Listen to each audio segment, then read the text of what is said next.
Hello बच्चों, स्वागत है आपका centre for defence YouTube channel पर। और आज की वीडियो में हम जानेंगे एयरफोर्स XY ग्रुप के एग्ज़ाम के बारे में।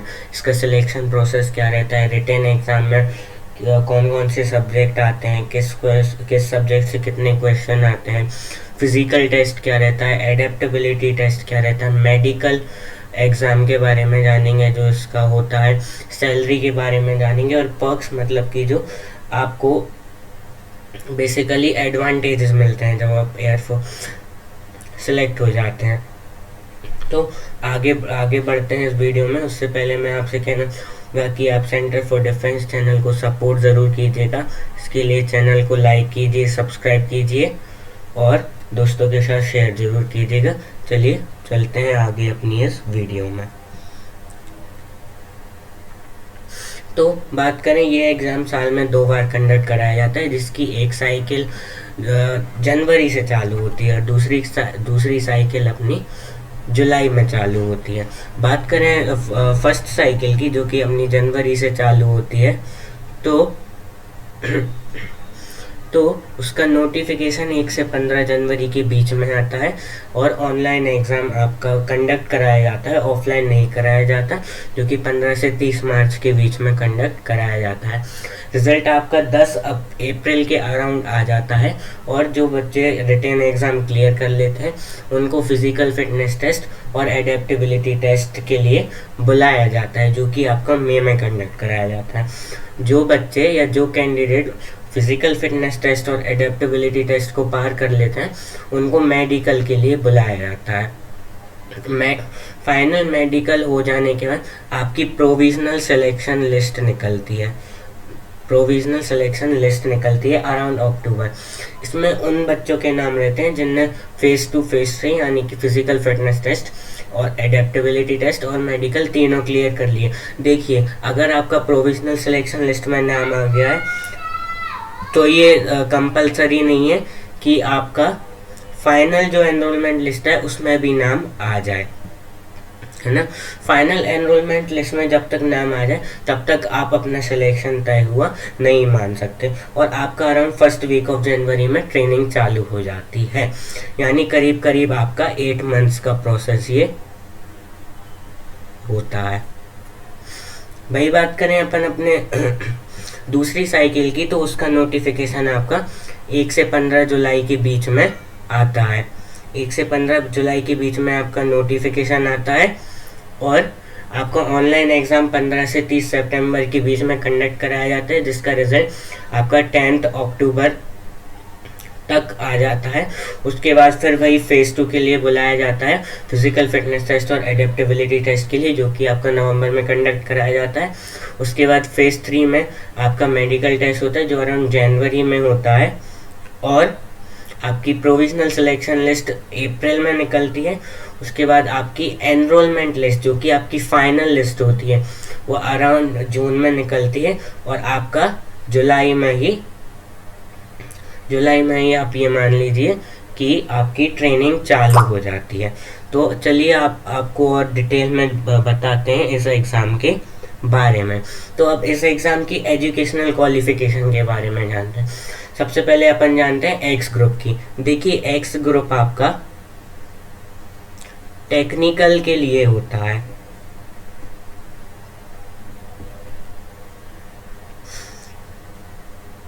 एक्स ग्रुप आपका टेक्निकल के लिए होता है। एक्स ग्रुप आपका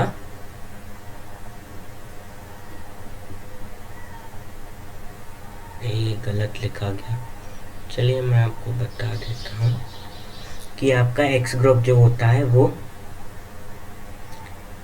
टेक्निकल के लिए आपका होता है। तो इसमें आपको जो है मैथ्स और फिज़िक्स कंपलसरी रहता है। मैं ये मिटा देता हूँ तो आप साफ तरीके से देख पाएंगे। तो आपका मैथ्स, फिज़िक्स, इंग्लिश कंपलसरी रहता है 12th में और आपके 50% से ज़्यादा मार्क्स होने चाहिए ओवरऑल, और आपके इंग्लिश में भी 50% से ज़्यादा मार्क्स आपके होने चाहिए। अगर आपने कोई 3 साल का डिप्लोमा कोर्स किया हुआ है तो इंजीनियरिंग में इंजीनियरिंग की किसी भी स्ट्रीम में, तो भी आप एक्स ग्रुप के लिए एलिजिबल हो जाते हैं।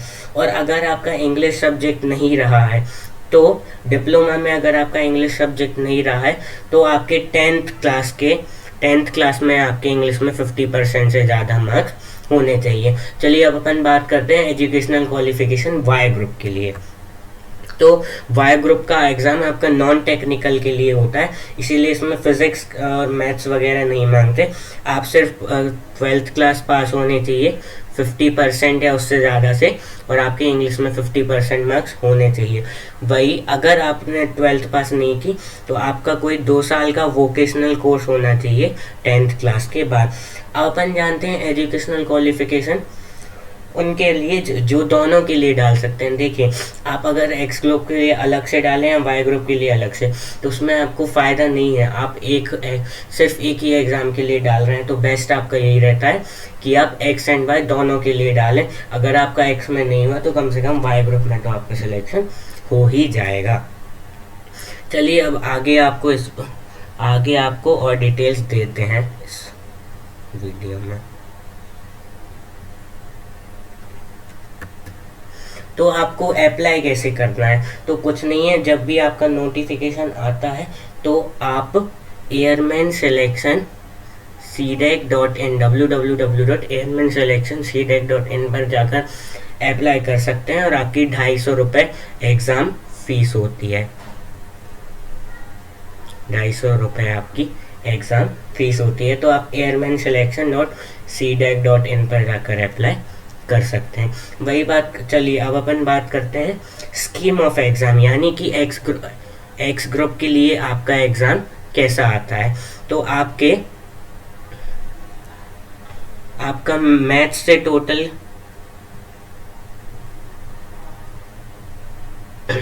आपका मैथ से टोटल 25 क्वेश्चन आते हैं, और आपको इसके लिए 20 मिनट दिए जाते हैं। आपके फिजिक्स से भी 25 क्वेश्चन आते हैं, जिसके लिए आपको 20 मिनट दिए जाते हैं। और आपके इंग्लिश के 20 क्वेश्चन आते हैं, जिसके लिए आपको 20 मिनट दिए जाते हैं।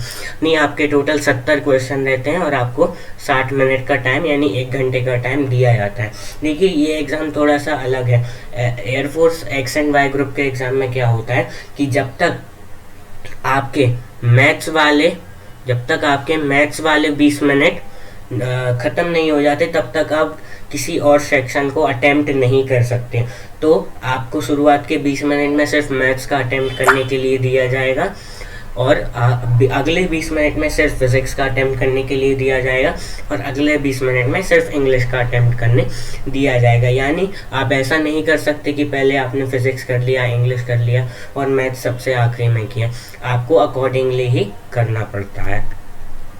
अपन वाई ग्रुप के एग्ज़ाम के बारे में बात करते हैं। तो वाई ग्रुप में आपके इंग्लिश के 20 क्वेश्चन होते हैं, जिसके लिए आपको 20 मिनट दिए जाते हैं। और आपका रागा यानी कि रीजनिंग एंड जनरल अवेयरनेस, जिसमें बहुत सारे सब्जेक्ट आते हैं, उसका पेपर होता है, जिसमें आपको 30 क्वेश्चन के अराउंड करने पड़ते हैं, और आपको 25 मिनट टाइम मिलता है।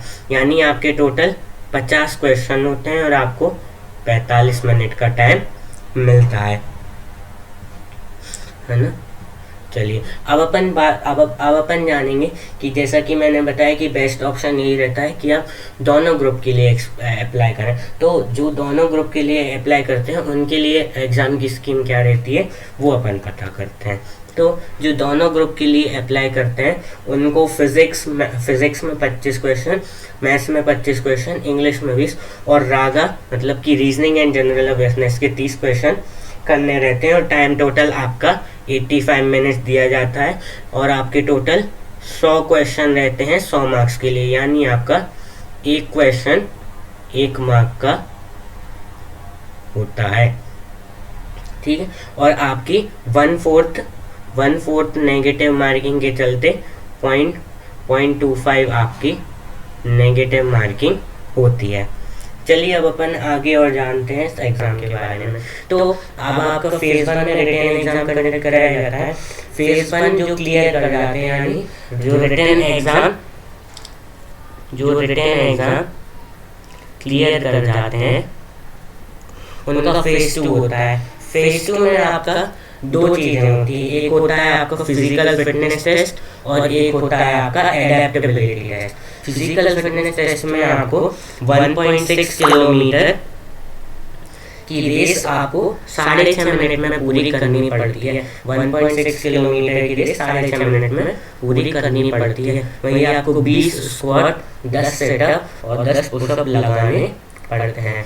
अगर आप फिजिकल फिटनेस टेस्ट को क्लियर नहीं कर पाते तो आप सीधे इस कॉम्पिटिशन से बाहर हो जाते हैं। और जैसा कि मैंने बताया कि आपका एडेप्टेबिलिटी टेस्ट होता है फिजिकल फिटनेस टेस्ट के बाद फेज 2 में, तो आपके एडेप्टेबिलिटी टेस्ट 2 कंडक्ट कराए जाते हैं, है ना। जिसमें एक एडेप्टेबिलिटी टेस्ट में आपका जीडी यानी ग्रुप डिस्कशन कराया जाता है, जहाँ पे आपके 10 से 15 कैंडिडेट को सेमी सर्कल में बैठा के एक टॉपिक दिया जाता है, जो कोई भी टॉपिक हो सकता है आपका। बेसिकली वो करंट अफेयर से रिलेटेड ही होता है, ताकि वो आपकी बेसिक नॉलेज, कम्युनिकेशन स्किल्स और कन्विंसिंग पावर चेक कर सकें। वही बात करें आपका दूसरा एडेप्टेबिलिटी टेस्ट जो होता है, उसमें आपका साइकोलॉजिकल टेस्ट होता है। इसमें आपकी मेंटल एबिलिटी को जज किया जाता है। बेसिकली आपका सिचुएशन रिएक्शन टेस्ट होता है, जो कि आपने सुना होगा कि एनडीए क्लियर करने के बाद एसएसबी में साइकोलॉजी टेस्ट में कंडक्ट कराया जाता है। इस सिचुएशन रिएक्शन टेस्ट में आपको 45 एमसीक्यू 30 मिनट यानी आधे घंटे के अंदर करने पड़ते हैं। एडेप्टेबिलिटी टेस्ट आपका जनरल बिहेवियर, मेंटलिटी आपकी क्या है सोसाइटी सराउंडिंग और रियल लाइफ सिचुएशन के बारे में वो बताता है। वही बात करें जो फेज 2 क्लियर कर जाते हैं यानी एडेप्टेबिलिटी टेस्ट और फिजिकल फिटनेस टेस्ट को क्लियर कर जाते हैं, उनका मेडिकल टेस्ट कंडक्ट कराया जाता है, जिसमें आपका यूरिन टेस्ट, आई टेस्ट, हेल्थ चेकअप और बहुत सारे टेस्ट आपके कराए जाते हैं। इसके बाद अगर अपन बात करें सैलरी की, तो आपकी ड्यूरिंग ट्रेनिंग आपकी ग्रुप एक्स ग्रुप को 14,600 मिलते हैं और वाई ग्रुप को भी 14,600 मिलते हैं। और आपकी आफ्टर ट्रेनिंग एक्स ग्रुप को आपके 33,100 प्लस डीएनएस अलाउंस होता है, और आपका वाई ग्रुप को 26,900 प्लस डीए मिलता है। वही बात करें डीएनएस अलाउंस की, तो ये कैलकुलेट किया जाता है sum of total payment, grade pay और एमएसपी से। चलिए अब अपन बात करते हैं आगे आपको पेपर्स क्या क्या मिलते हैं। तो आपको ट्रांसपोर्ट अलाउंस मिलता है, यानी आपको कहीं बाहर जाना है तो आपको उसमें बेनिफिट मिलता है। आपको कंपोजिट पर्सनल मेंटेनेंस अलाउंस यानी सीपीएम में मिलता है, एलआरए मिलता है, leave ration allowance, children education देखिए आपके बच्चों की पढ़ाई के लिए भी आपको अलाउंस मिलता है, और आपका एचआरए मिलता है, ration, clothing, medical facility, accommodation, canteen facility, annual and casual leave मिलती हैं आपको, यानी हर साल आपकी कुछ फिक्स लीव रहती हैं। आपको ग्रुप इंश्योरेंस कवर मिलता है 7.5 लाख यानी 37.5 लाख का। आपको ग्रुप हाउसिंग स्कीम का पार्ट बनाया जाता है, और आपको बाकी अदर फैसिलिटीज प्रोवाइड की जाती हैं। एयरफोर्स वुमेन वेलफेयर एसोसिएशन द्वारा, ये एक वुमेन द्वारा चलाया जाने वाला एसोसिएशन है, जो कि बेसिकली एयरफोर्स के बारे में आपको जो बेनिफिट दिए, क्या क्या बेनिफिट्स आपको दिए जा सकते हैं उनके बारे में बताता है। तो यही तक था आज का सफर इस वीडियो में। आई होप आपको वीडियो में मजा आया होगा। वीडियो को लाइक कीजिएगा, कमेंट जरूर कीजिएगा वीडियो कैसा लगा, अपने दोस्तों के साथ शेयर कीजिएगा और चैनल को सब्सक्राइब कीजिएगा। और जल्दी हमारी 1-2 दिन में एसएसबी के ऊपर भी वीडियो आएगी, क्योंकि एसएसबी जो एनडीए के रिटन एग्जाम क्लियर करने के बाद होता है, उसके बारे में बहुत लोगों को कन्फ्यूजन रहती है। तो आगे की वीडियो एसएसबी के बारे में आएगी। तो मिलते हैं फिर नेक्स्ट वीडियो में। जय हिंद, जय भारत।